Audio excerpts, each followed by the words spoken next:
It's time to chill out, get your coffee, and get your slip on. This is the Fortean Slip Daily Dose.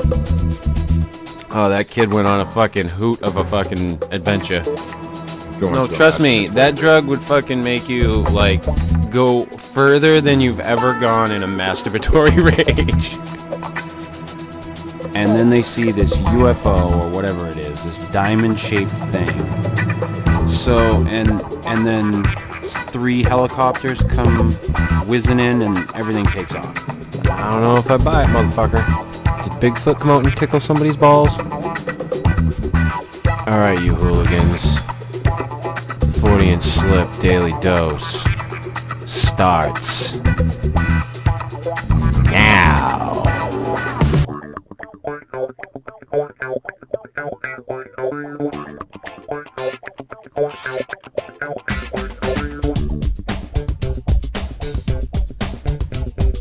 Howdy fucking who. Welcome to the Fortean Slip Daily Dose, episode 5. I got that right today.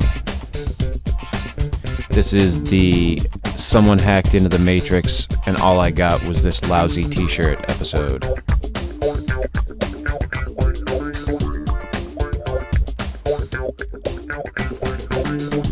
Today I take a look at the book Neuromancer by William Gibson.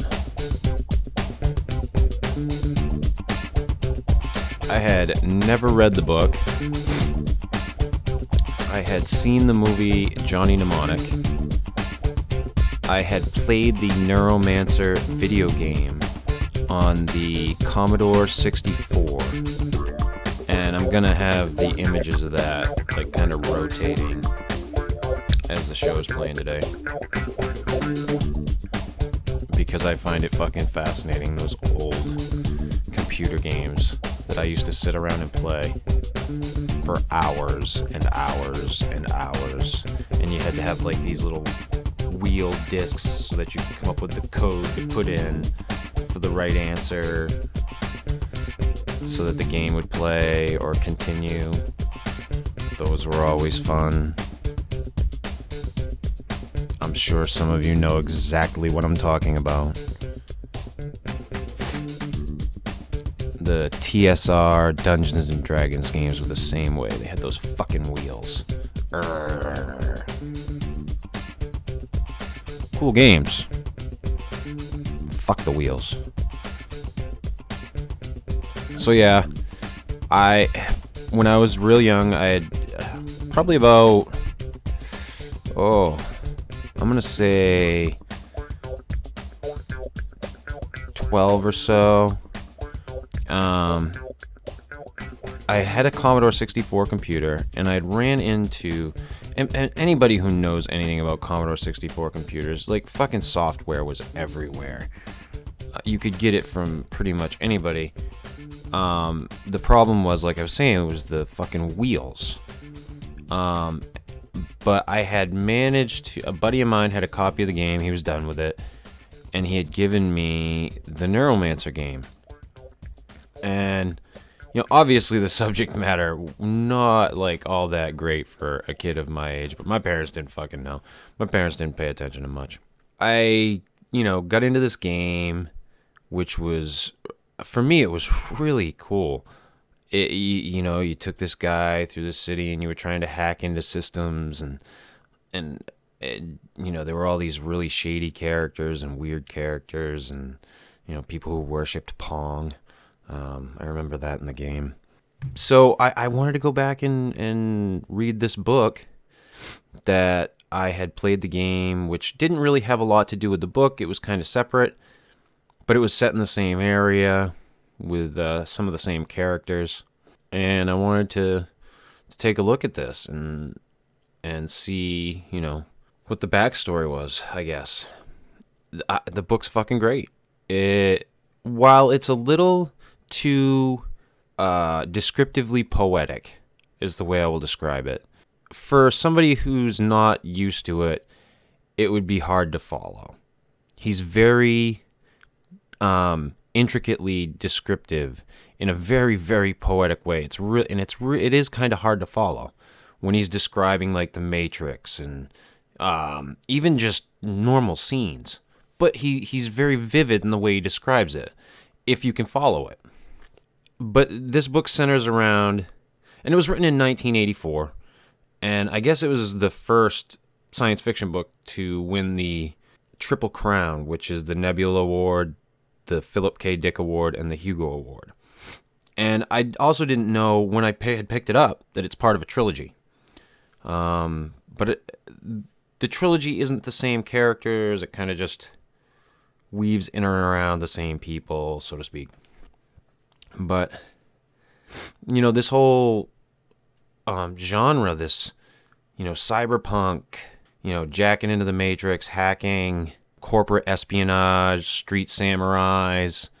I'd gotten into Shadowrun when I was younger, which is an RPG, which is basically this world that he's written about, but with fantasy characters. Elves, dwarves, dragons, magic, etc. But all this corporate espionage and computer hacking and all this shit too was all part of that. And I'd gotten into that, but I'd never read this book. And, I was kind of blown away when I read this. It took me back to a lot of other things that I've seen or read before. But anyway, the gist of the book is there's this guy, Henry Dorset Case, and he's like this washed up old hacker who tried to steal from his employer, and his employer like destroyed his ability to hack into the Matrix. So they gave him like a toxin that disabled something in his nervous system, so that he could no longer jack into the Matrix, could no longer be a hacker. So he went into like drug dealing.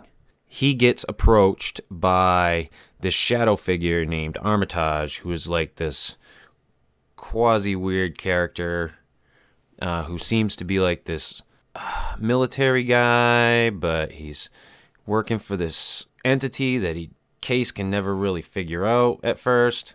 He gets hooked up with this street samurai, Molly, and she's got like blades under her fingers, and she's augmented to beat the fucking band. She's got like eyes, surgically implanted. Like there's this one part where someone asks her how she cries. She has like these lenses over her eyes, and she says that she spits it out because her tear ducts are routed into her mouth. I was like, that's kind of fucking weird, but it's some pretty interesting shit. So there's all this body modification shit going on, and people having like hardwired jacks to be able to hook their brain up into the internet. Basically the Matrix is what it's called. They go on there's this big corporate espionage thing. They're trying to, and at first you don't understand if they're trying to free an AI or if they're trying to destroy an AI.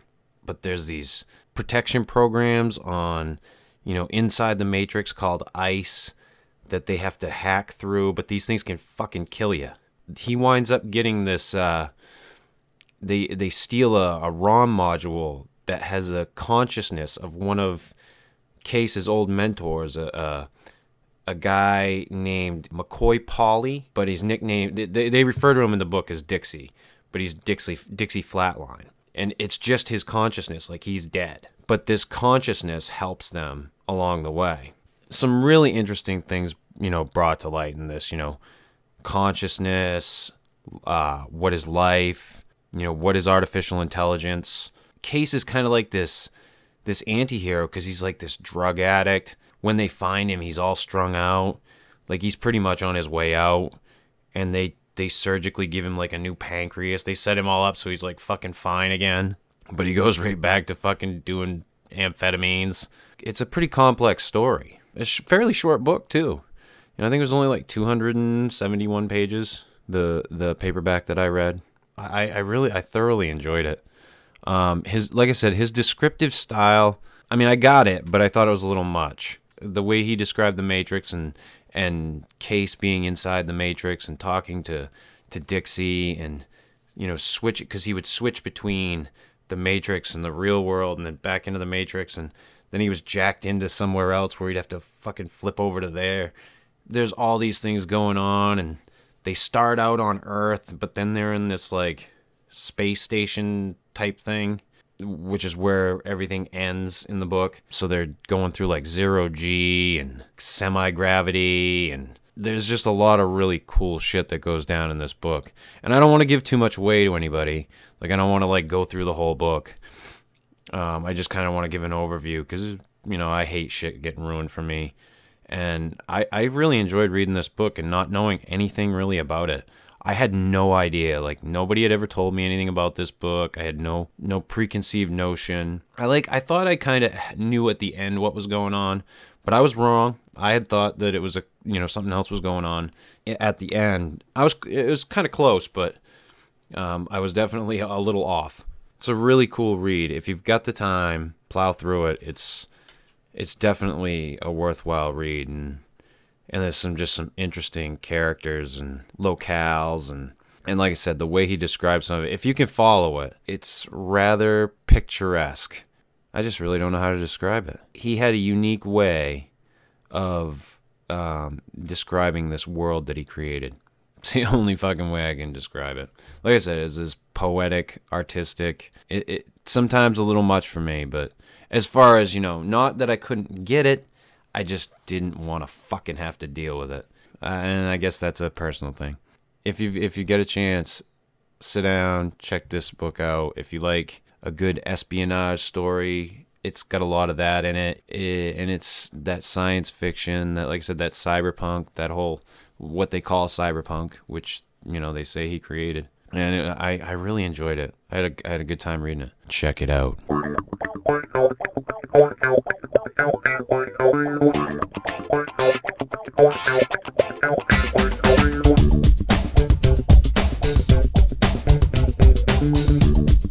This has been episode 5 of the Fortean Slip. Now my cold is in my nose, in case nobody noticed.